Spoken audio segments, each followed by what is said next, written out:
ಏನಮ್ಮ ಇಷ್ಟೊಂದು ಖುಷಿಯಾಗಿದ್ಯಾ? ನನ್ನ ಮಗ ಏನಾದರೂ ಹೊರಗಡೆ ಕರ್ಕೊಂಡು ಹೋಗ್ತೀನಿ ಅಂತ ಹೇಳಿದ್ನಾ? ಅವ್ನು ಹಾಗೆ ಹೇಳಿದ ದಿನ ಪ್ರಳಯ ಆಗುತ್ತಷ್ಟೆ. ಯಾಕೆ ಹಾಗಂತೀಯಾ? ಇನ್ನೇನತ್ತೆ, ನಾನೇ ಪ್ರೀತಿಯಿಂದ ಮಾತಾಡ್ಸಿದ್ರು ಅವ್ನು ರೆಸ್ಪಾಂಡೇ ಮಾಡೋದಿಲ್ಲ. ಅಂಥದ್ರಲ್ಲಿ ಅವನಿಗೆ ಕರೆದು ಬಾ ಹೊರಗೆ ಕರ್ಕೊಂಡು ಹೋಗ್ತೀನಿ ಅಂತಾನೆ. ಅಂಥದ್ದನ್ನೇ ಕನ್ಸಲ್ಲಿ ಯೋಚನೆ ಮಾಡೋಕ್ಕಾಗಲ್ಲ. ಯಾಕೆ ಹಾಗಂತೀಯಾ? ನೋಡು, ಸಮಯ ಅನ್ನೋದು ಎಲ್ಲವನ್ನ ಸರಿ ಮಾಡುತ್ತೆ. ನೀನು ಪ್ರಯತ್ನ ನೀನು ಮಾಡ್ತಾ ಇರೋ, ಖಂಡಿತ ಅವ್ನು ನಿನ್ನ ದಾರಿಗೆ ಬರ್ತಾನೆ. ಆ ನಂಬಿಕೆ ನನಗಿದೆ. ನಾನು ಅದೇ ನಂಬಿಕೆಯಲ್ಲಿ ಕಾಯ್ತಾ ಇದ್ದೀನಿ ಅತ್ತೆ. ಅದು ಸರಿ, ನಿನ್ನ ಖುಷಿ ಕಾರಣನೇ ಹೇಳಿಲ್ವಲ್ಲ? ಓ ಅದಾ, ಈ ವಿಡಿಯೋ ನೋಡಿ.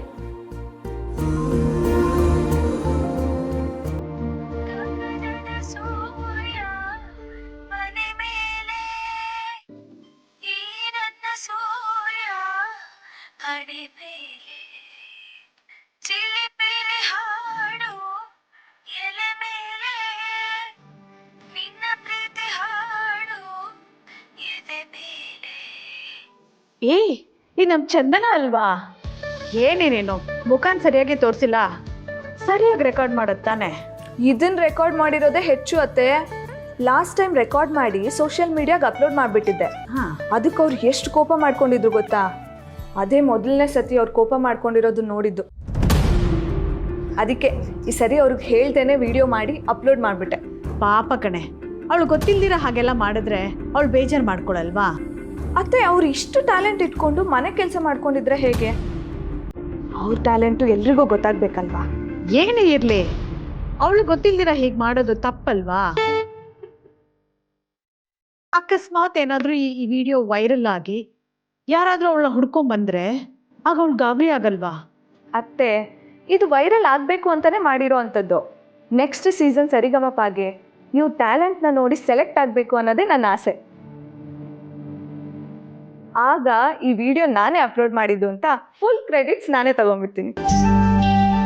ಅಲ್ಲಿವರೆಗೂ ಈ ವಿಷಯನ ಅವ್ರ ಹತ್ರ ಬಾಯಿ ತಪ್ಪಿನೂ ಹೇಳಕ್ ಹೋಗ್ಬೇಡಿ. ಸರಿ ಬಿಡು, ಅವಳಿಗೆ ಒಳ್ಳೇದಾಗ್ಲಿ ಅಂತ ನೀನು ಇದನ್ನು ಮಾಡ್ತಾ ಇದೀಯ ಅಂದಮೇಲೆ ನಿನ್ನ ಆಸೆಗೆ ನಾನು ಯಾಕೆ ತಣ್ಣೀರು ಎರಚಲಿ? ಅವಳ ಹತ್ರ ನಾನು ಹೇಳಲ್ಲ. ಥ್ಯಾಂಕ್ಸ್ ಅತ್ತೆ.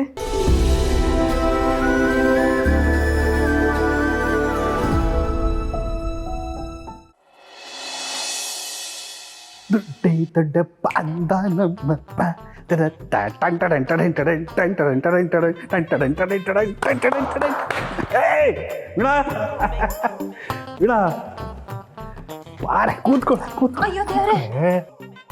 ಏನ್ರಿ ಆಯ್ತು, ಇಷ್ಟೊಂದು ಖುಷಿಯಾಗಿದ್ದೀರಾ? ಏನ್ ಸಮಾಚಾರ? ಜೀವನದಲ್ಲಿ ನಾನು ಕನ್ಸು ಕಾಣ್ತಿದ್ದಲ್ಲ ಅಂತ ಟೈಮ್ ಈಗ ಬಂದಿದೆ ಕಣೆ, ಅದಕ್ಕೆ ಫುಲ್ ಖುಷಿಯಾಗಿದ್ದೀನಿ. ನಿಮಗೆ ಒಳ್ಳೆ ಟೈಮ್ ಬಂದಿದೆ ಅಂದ್ರೆ ಬೇರೆ ಯಾರಿಗೂ ಗ್ರಾಚಾರ ಬಂದಿದೆ ಅಂತ. ಏನು ಇಂಥ ಟೈಮಲ್ಲಿ ಕೊಡೋಗ್ತಾ ಇದೆಯಲ್ಲ? ಅಲ್ಲ ಅಲ್ಲ ಈಗ ಅಂಥದ್ದು ಏನಾಯ್ತು ಅಂತ. ನಮ್ಮ ಮನೆ ಕೆಲಸ ಎಲ್ಲ ಮುಗ್ದೋಯ್ತೇನ್ರಿ? ಗೃಹ ಪ್ರವೇಶಕ್ಕೆ ಡೇಟ್ ಏನಾದರೂ ಫಿಕ್ಸ್ ಮಾಡಿದ್ದೀರಾ ಅಂತ ಏನು ಕತೆ? ಅಂದಂಗೆ ಅತ್ತೆ ಫೋನ್ ಮಾಡಿದ್ರು. ನೀವೇನೋ ಅವ್ರ ಮೇಲೆ ಪ್ರೀತಿ ಕಾಳಜಿ ಎಲ್ಲ ತೋರಿಸ್ತಾ ಇದ್ದೀರಂತೆ. ಅತ್ತೆ ಅದನ್ನ ನನ್ನ ಹತ್ರ ಹೇಳ್ಕೊಂಡಿದ್ದೆ ರೀ. ಅತ್ತೆನಾ ಇಲ್ಲಿಗೆ ಕರ್ಕೊಂಡ್ಬಂದ್ಬಿಡ್ತೀರೇನ್ರಿ? ಕಣೆ, ದೊಡ್ಡ ಬಂಗ್ಲೆ ಕಟ್ಸ್ಬಿಡ್ತೀನಿ.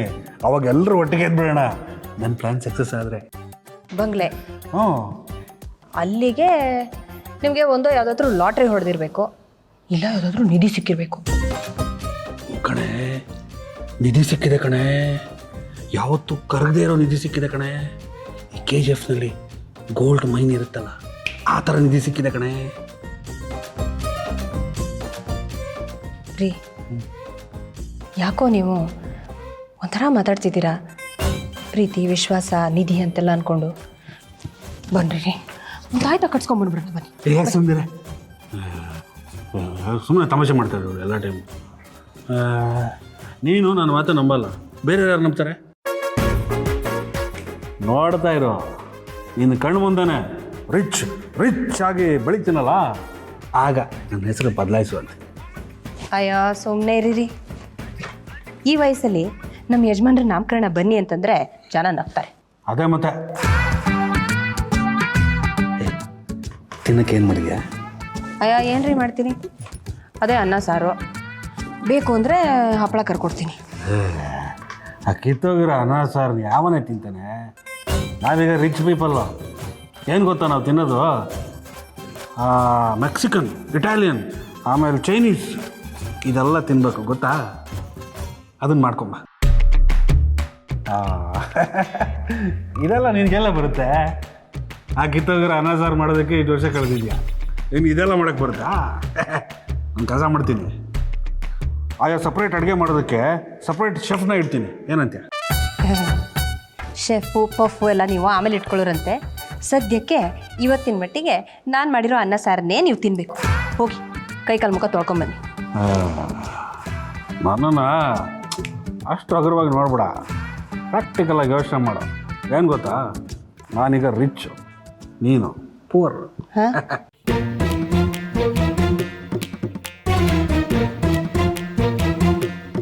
ಅಲ್ಲ ಏನಾಗಿದೆ ಇವ್ರಿಗೆ ಅಂತ ಒಂದು 2 ದಿವಸದಿಂದ ವಿಚಿತ್ರವಾಗಿ ಆಡ್ತಿದ್ದಾರೆ. ಹೆಂಡ ಕುಡಿದು ಮಂಗನ ಥರ ಆಡ್ತಿದ್ದಾರೆ. ಅಯ್ಯೋ ದೇವರೇ, ಹೆಂಡ ಗಿಂಡ ಕುಡಿಯೋದೇನಾರು ಕಲ್ತ್ಬಿಟ್ಟಿದಾರ? ಚಾನ್ಸೇ ಇಲ್ಲ. 8 ಅಣೆ ಚಾಕ್ಲೇಟ್ಗೂ ಲೆಕ್ಕ ಬರೆಯೋರು ಹೆಂಡ ಬೇರೆ ಕುಡಿತಾರ ಅಷ್ಟೆಲ್ಲ ಖರ್ಚು ಮಾಡಿ? ಆದರೂ ಏನೋ ಆಗಿದೆ.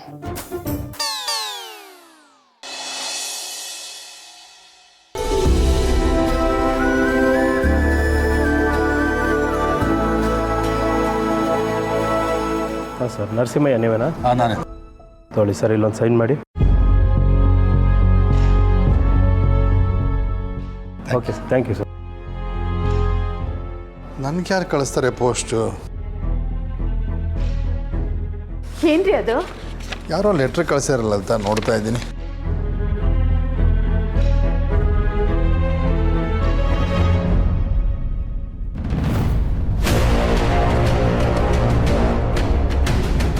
ನನಗೆ ಗೊತ್ತಿತ್ತು ಇಂಥ ಕೆಲಸ ಮಾಡ್ತಾರೆ ಅಂತ, ನನಗೆ ಚೆನ್ನಾಗಿ ಗೊತ್ತಿತ್ತು. ಏನ್ರಿ ಹೇಳ್ತಾ ಇದ್ದೀರಾ? ಯಾರು ಕಳ್ಸಿರೋದದು? ನಿನ್ನ ಮುದ್ದಿನ ನಾದ್ನಿ ಲಕ್ಷ್ಮಿ ಬಗ್ಗೆ ಮಾತಾಡ್ತಿದ್ದೀನಿ. ಅವಳನ್ನ ಮಾತಾಡ್ಸೋದು ಬೇಡ ಅಂತ ದೂರ ಇದ್ದೆ. ನೀನೇ ಮಾತಾಡ್ಸು ಅಂತ ಪೀಡಿಸಿ ಮಾತಾಡ್ಸೋದಕ್ಕೆ ಸರಿಯಾಗಿ ಮಾಡಿ ಕಳಿಸಿದಾಳೆ ನೋಡು. ನೀವೇನು ಹೇಳ್ತಾ ಇದ್ದೀರೋ ನನ್ಗೆ ಅರ್ಥ ಆಗ್ತಿಲ್ಲ. ಆ ಲೆಟ್ರಲ್ಲಿ ಏನು ಕಳಿಸಿದಾಳೆ? ಇದು ಸಮಾಧಾನದ ಪತ್ರ ಅಲ್ಲ, ಸಮಭಾಗದ ಪತ್ರ. ದುಡ್ಡನ್ನ ವಾಪಸ್ ಕಳಿಸಿ ನಾಟಕ ಮಾಡಿದಾಳೆ. ಇಷ್ಟು ದಿನ ಆಸ್ತಿ ಬೇಡ ಬೇಡ ಅಂತಿದ್ಲು, ಈಗ ಆಸ್ತಿಲಿ ಅರ್ಧ ಪಾಲ್ ಬೇಕು ಅಂತ ಲಾಯರ್ ನೋಟಿಸ್ ಕಳಿಸಿದಾಳೆ. ಲಕ್ಷ್ಮಿ ಅಂತವಳಲ್ಲ. ಹೌದಾ? ಹಾಗಾದ್ರೆ ಪತ್ರದಲ್ಲಿ ಅವಳದೇ ಸೈನ್ ಮಾಡಿ ಲಾಯರ್ ನೋಟಿಸ್ ಕಳಿಸಿರೋ ಸುಳ್ಳ? ನೋಡು.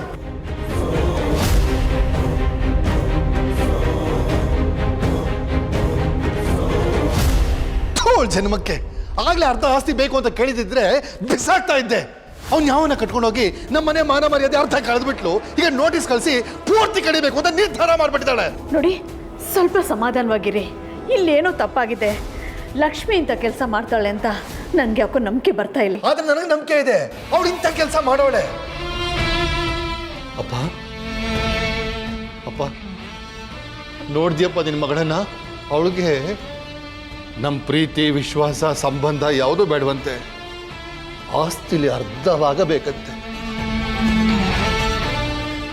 ಅದು ಹೇಗೆ ಅರ್ಧ ಆಸ್ತಿ ತಗೊಳ್ತಾಳೋ ನೋಡ್ತೀನಿ. ಈ ನರಸಿಂಹ ಬದುಕಿರೋವರೆಗೂ ಅವಳಿಗೆ ಅಂಗೈಯಾಗಲೇ ಜಾಗ ಸಿಗಲ್ಲ.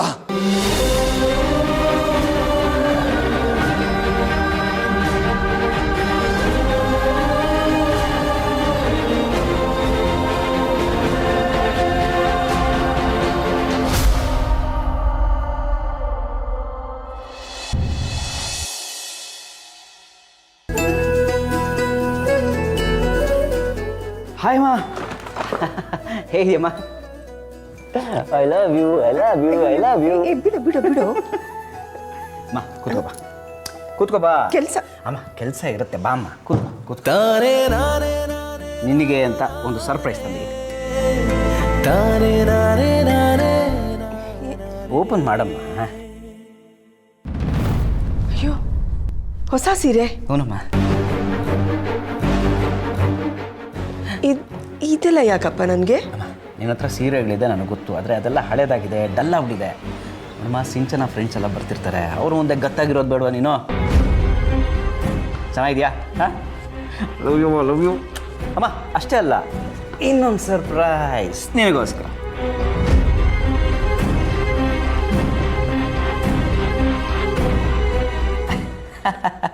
ಹೇಗಿದೆ? ಮೊಬೈಲ್? ಇಷ್ಟೊಳ್ಳೆ ಮೊಬೈಲಾ? ಅಮ್ಮ ನಿನ್ನ ಹತ್ರ ಆ ಹಳೆ ಕಾಲದ್ದು ಕೀಪ್ಯಾಡ್ ಮೊಬೈಲ್ ಇರೋದು, ಯಾವುದೋ ಹಳೆ ಜಮಾನದ್ದು. ಮೇಡಮ ರೀಚಾರ್ಜು ಗೀಚಾರ್ಜ್ ಎಲ್ಲ ನಾನೇ ಮಾಡಿಸಿ, ಡೋಂಟ್ ವರಿ. ಓಕೆ? ಇದೇನಿದು ಇಷ್ಟೊಂದೆಲ್ಲ ಬದಲಾವಣೆ? ಇದೆಲ್ಲ ನನಗೆ ಯಾಕಪ್ಪ? ಏನಮ್ಮ ಹೀಗೆ ಹೇಳ್ತಿದ್ಯಾ? ಈಗಿನ ಸಣ್ಣ ಸಣ್ಣ ಮಕ್ಳ ಹತ್ರ ಆ್ಯಂಡ್ರಾಯ್ಡ್ ಫೋನ್ ಇರುತ್ತೆ, ನೀನು ಬೇರೆ.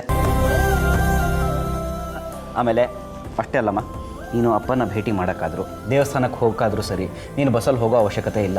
ಆ ರಶ್ಶು ಗಿಶ್ಶು ಅದೆಲ್ಲ ಸವಾಸನೆ ಬೇಡಮ್ಮ. ಆಟೋಲಿ ನಾನು ಕಳಿಸ್ಕೊಡ್ತೀನಿ, ನಾನೇ ದುಡ್ಡು ಕೊಡ್ತೀನಿ. ಓಕೆನಾ? ಓಕೆನಾ?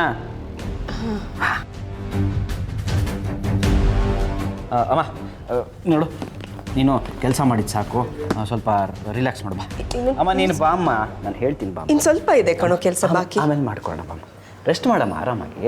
ಏನಮ್ಮ ನೀನು ನೋಡು, ನೀವು ಎಷ್ಟು ಕೆಲಸ ಮಾಡಿ ಹೆಂಗೆ ಸೊರಗೋಗಿದ್ಯಾ. ಬಾ ಹಾಂ ಬಾ.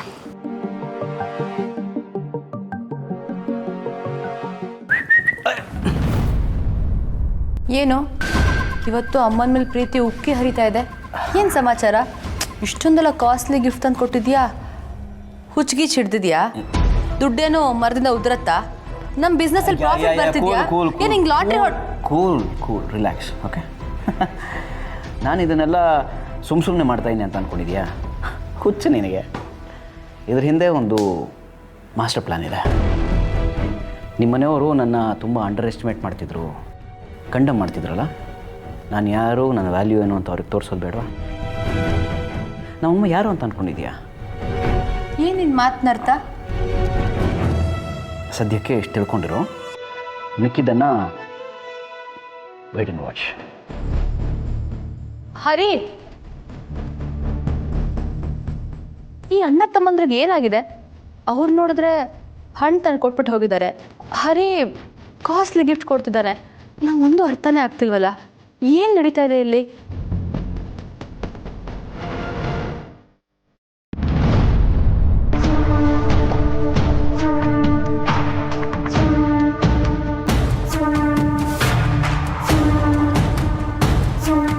ಏನವ ನೀಲು? ಮಾವ, ಅದು ನಾನು ನಿಮ್ಮ ಹತ್ರ ಹೀಗೆ ಹೇಳ್ತೀನಿ ಅಂತ ತಪ್ಪು ತಿಳ್ಕೊಬೇಡಿ ಮಾವ. ಏನವ ಈಟೊಂದು ಪೀಟಿಕೆ ಆಗ್ತಿದ್ದಿ? ಅದೇನು ಅಂತ ಹೊಸ ಹೇಳವ ನೇರವಾಗಿ. ಅಲ್ಲ ಮಾವ, ಸಿದ್ದುನ ಜೈಲಿಂದ ಬಿಡ್ಸೋಕ್ಕೆ ಈ ಭಾವನಾ ಎಷ್ಟೆಲ್ಲ ಪ್ರಯತ್ನ ಪಡ್ತಿದ್ದಾಳೆ, ಅಲ್ಲಿ ಇಲ್ಲಿ ಅಂತೆಲ್ಲ ಓಡಾಡ್ತಿದ್ದಾಳೆ. ಆದರೆ ನೀವು ಮಾತ್ರ ಏನೂ ಮಾಡ್ತಾನೆ ಇಲ್ವಲ್ಲ ಮಾವ. ನಾನೇನವ ಮಾಡಲಿ? ನಾನು ಹೇಳಿದ್ದೇನವ ಅವನಿಗೆ, ಹೋಗ್ಲಾ ನೀನು ದಿಟ ಒಪ್ಕೊಳ್ಳ ಅಂತ. ಅವನಾಗ ಅವ್ನು ಹೋಗಿ ದಿಟ ಒಪ್ಕೊಂಡು ಮೈ ಮೇಲೆ ಇರುವೆ ಬಿಟ್ಕೊಂಡಂಗೆ ಆಗದೆ. ಅನುಭವಿಸ್ಲಿ ಬಿಡು. ಆದರೂ ಮಾವ, ಅಲ್ಲ ಪಾಪ. ಇನ್ನೇನವ ಮತ್ತೆ ನೀನು ಯಾರನ್ನೂ ಹೇಳ್ದೆ ಕೇಳ್ದೆ ಲವ್ ಗಿವ್ ಅಂತ ಹುಡುಗಿಯಿಂದ ಬಿದ್ದು ನಮ್ಮ ಮನೆ ಮಾನ ಮರ್ವಾದನೆಲ್ಲ ಊರಲ್ಲಿ ಹರಾಜ್ ಹಾಕಿ ಅವಳನ್ನ ಮನೆ ಕರ್ಕೊಂಬಂದಿದ್ದಕ್ಕೆ ಸರಿಯಾಗಿ ಅನುಭವಿಸ್ತಾವನೆ. ಇದೆಲ್ಲ ಆಗಿದ್ದು ಆ ಭಾವನೆಯಲ್ಲಿ ಅಲ್ವೇ? ಲೆಕ್ಕ ನೋಡಿದ್ರೆ ಅವಳನ್ನ ಮದುವೆ ಮಾಡ್ಕೊಂಡು ನಮ್ಮ ಮನೆ ಕರ್ಕೊಂಬಂದಿದ್ದಕ್ಕೆ ಅವನ್ನ ಒದ್ದು ಆಚೆ ಹಾಕ್ಬೇಕಾಗಿ. ಈಗ ನೋಡಿದ್ರೆ ಅವನೇ ಒಳಗೆ ಕೂತವನು. ಮಾವ, ಈಗಲೂ ಕಾಲ ಮಿಂಚಿಲ್ಲ. ಏನವ ಹೇಳ್ತಿದ್ದೀನಿ ನೀನು? ಅಂದರೆ ಈ ಭಾವನಾಗೆ ಈ ಮನೆ ಬಿಟ್ಟು ಹೋಗೋ ಹಾಗೆ ಮಾಡಬೇಕು ಅಂತ ಅಂದರೆ ಇದೇ ಸರಿಯಾದ ಸಮಯ. ಅವಳು ಈ ಮನೆ ಬಿಟ್ಟು ತೊಲಗಬೇಕು ಅಂತ ಅಂದರೆ ಅವಳಿಗೆ ನೋವಾಗೋ ಹಾಗೆ ಮಾಡಬೇಕು ಮಾವ. ಏನವ ನೀನು ನಿಮ್ಮತ್ತೆ ನಮ್ಮವ್ವ ಎಲ್ಲ ಸೇರ್ಕೊಂಡು ಕಾಟ ಕೊಟ್ಟರು ಅವಳು ನೋವಾಗದೇ ಇರೋದು. ಈಗ ನಾವೇನವ ನೋವು ಕೊಡೋಕ್ಕಾಗತ್ತೆ ಅವಳಿಗೆ? ಅದೇ ಅಲ್ವಾ ಮಾವ, ಯಾರಿಗೆ ಎಲ್ಲಿ ಪೆಟ್ಟು ಕೊಟ್ಟರೆ ನೋವಾಗುತ್ತೋ ಅಲ್ಲೇ ಪೆಟ್ಟು ಕೊಡಬೇಕು. ಅವ್ರಿಗೆ ಎಲ್ಲಿ ಪೆಟ್ಟು ಕೊಟ್ಟರೆ ನೋವಾಗುತ್ತೆ ಅನ್ನೋದನ್ನು ನಾವು ಅರ್ಥ ಮಾಡ್ಕೊಂಡಾಗಲೇ ತಾನೆ ನಮಗೆ ಬೇಕಾಗಿರೋದನ್ನ ನಾವು ಸಾಧಿಸ್ಕೊಳಕ್ಕಾಗೋದು. ಅಂದರೆ ಸಿದ್ದುಗೆ ನೋವಾಗೋ ಹಾಗೆ ಮಾಡಿದ್ರೆ ಅದು ಭಾವನಾ ಮೇಲೆ ಜಾಸ್ತಿ ಎಫೆಕ್ಟ್ ಇರುತ್ತೆ ಅಂತ ಹೇಳಿದೆ. ಸುಮ್ಕಿರವ ನೀನು. ಹಂಗಂತ ನಾನು ನನ್ನ ಮಗಳಿಗೆ ನೋವಾಗಂಗೆ ಮಾಡೋಕ್ಕಾಯ್ತದ? ಅದೆಲ್ಲ ಆಗದೆ ಇರೋ ಮಾತು. ಸುಮ್ಕಿದ್ಬಿಡವ ನೀನು. ಮಾವ, ಇದೇ ನೀವು ತಪ್ಪು ತಿಳ್ಕೊಂಡಿರೋದು. ಆ ಸಿದ್ದು ಇಂಥ ದರಿದ್ರದವಳ ಜೊತೆ ಲೈಫ್ ಲಾಂಗ್ ಇದ್ದು ನೋವು ಅನುಭವಿಸೋದಕ್ಕಿಂತ 1-2 ದಿವಸ ನೋವು ಅನುಭವಿಸಿ ಈ ಸಮಸ್ಯೆಯಿಂದ ಕೈ ತೊಳ್ಕೊಳ್ಳೋದು ಬೆಟರ್ ಅನ್ಸಲ್ವಾ ನಿಮಗೆ? ನೀನು ಹೇಳೋದು ಸರಿಯಾಗಿ ಅದೇ. ಈಗ ನನ್ನನ್ನು ಏನು ಮಾಡು ಅಂತೀಯವ ನೀನು? ಮೊದಲು ಸಿದ್ದುನ ಎನ್ಕ್ವೈರಿಗೆ ಅಂತ ಹೇಳಿ ಸ್ಟೇಷನ್ಗೆ ಕರೆಸ್ಕೋಬೇಕು. ಕರ್ಸ್ಕೊಂಬಿಟ್ಟು ಅದಾದಮೇಲೆ ಈ ಭಾವನಾ ಅವನ್ನ ನೋಡೋದಕ್ಕೆ ಸ್ಟೇಷನ್ಗೆ ಹೋಗೋ ಹಾಗೆ ಮಾಡಬೇಕು. ಅದಾದಮೇಲೆ ಮುಂದಿನ ಪ್ಲ್ಯಾನ್ನ ನಾನು ನಿಮಗೆ ಸ್ಟೆಪ್ ಬೈ ಸ್ಟೆಪ್ಪು ಡೀಟೇಲ್ ಆಗಿ ಆಮೇಲೆ ಹೇಳ್ತೀನಿ ಮಾವ. ಆಯ್ತು ಕಣವ, ಏನೇನೋ ಮಾಡಿದ್ದಾಯ್ತು, ಇದು ಒಂದ್ಕಿಂತ ನೋಡೇ ಬಿಡಮ್ಮ. ಒಟ್ಟಿನಲ್ಲಿ ನನ್ನ ಮಗ ಸಿದ್ದೇಗೌಡ್ರಿಗೆ ಬೆನ್ನಿಗೆ ಬಿದ್ದಿರೋ ಬೇತಾಳ ಬಿಟ್ಟು ಹೋದ್ರೆ ಆಟ ಸಾಕಣವ. ಆಗುತ್ತೆ ಮಾವ, ಈ ಸಲ ಗ್ಯಾರಂಟಿ ಬಿಟ್ಟು ಹೋಗುತ್ತೆ. ನನ್ನ ನಂಬಿ, ನೀವು ಈ ಸಲ ನನ್ನ ನಂಬಿ ನನ್ನ ಮಾತನ್ನು ಕೇಳಿ ಮಾವ. ಆಮೇಲೆ ನೀವೇ ನನಗೆ ಹೇಳ್ತೀರಾ, ನೀನು ಮಾಡಿದ ಐಡಿಯಾ ಕರೆಕ್ಟಾಗಿದೆ, ಶಬಾಷ್ ಅಂತ ಹೇಳ್ತೀರಾ. ಸರಿ ಕಣವ, ನಿನ್ನೊಂದು ಈಟ್ ದಿನ ನಂಬಿದ್ದೀನಿ, ಈಗಲೂ ನಂಬ್ತೀನಿ. ಅದೇನೇನಾಯ್ತದೋ ಆಗಲಿ, ನೋಡೇ ಬಿಡಮ್ಮ. ಎಲ್ಲ ನಮ್ಮ ಮನೆ ದೇವ್ರಿಗೆ ಬಿಟ್ಬಿಡಮ್ಮ.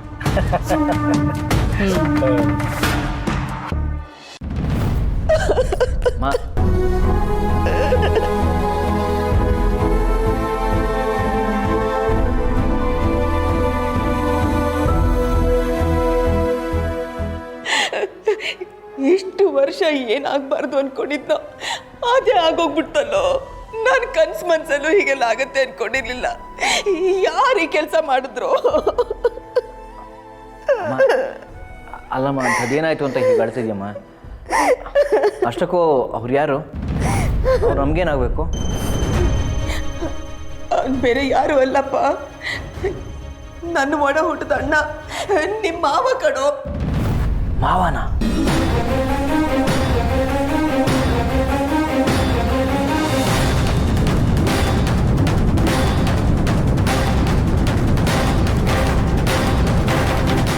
ಅಲ್ಲಮ್ಮ, ನಿಮಗೊಬ್ಬ ಅಣ್ಣ ಇದ್ದಾರೆ ಅಂತ ಇಷ್ಟು ವರ್ಷ ನಮ್ಗೆ ಹೇಳೇ ಇಲ್ವಲ್ಲಮ್ಮ.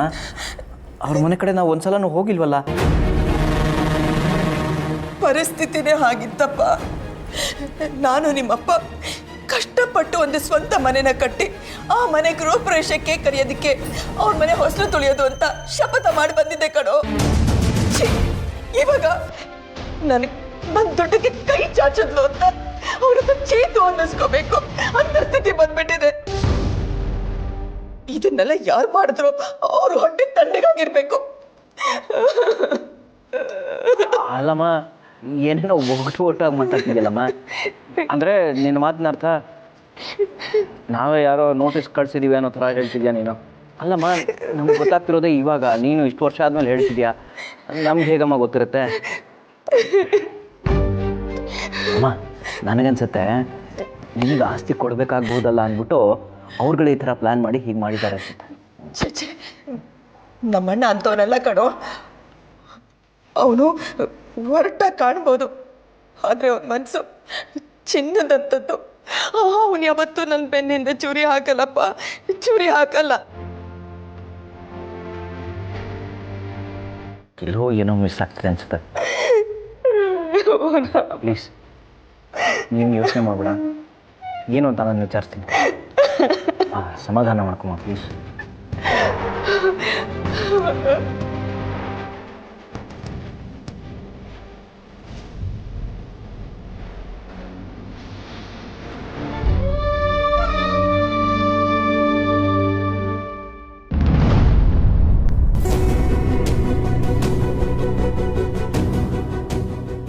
ಮಾವ, ಒಂದು ಸ್ವಲ್ಪ ಕೆಲಸ ಇತ್ತು, ಹೋಗಿ ಬರ್ತೀನಿ. ನಿಂತ್ಕೋ.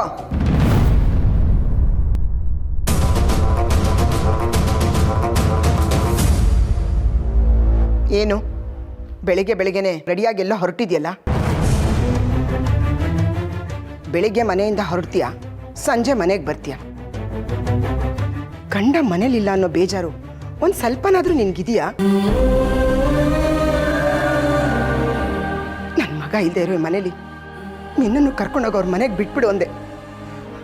ನಮ್ಮ ಮನೆಯವ್ರು ನನ್ನ ಮಾತು ಕೇಳಬೇಕಲ್ಲ. ಎಲ್ಲ ನನ್ನ ಹಣೆ ಬರ.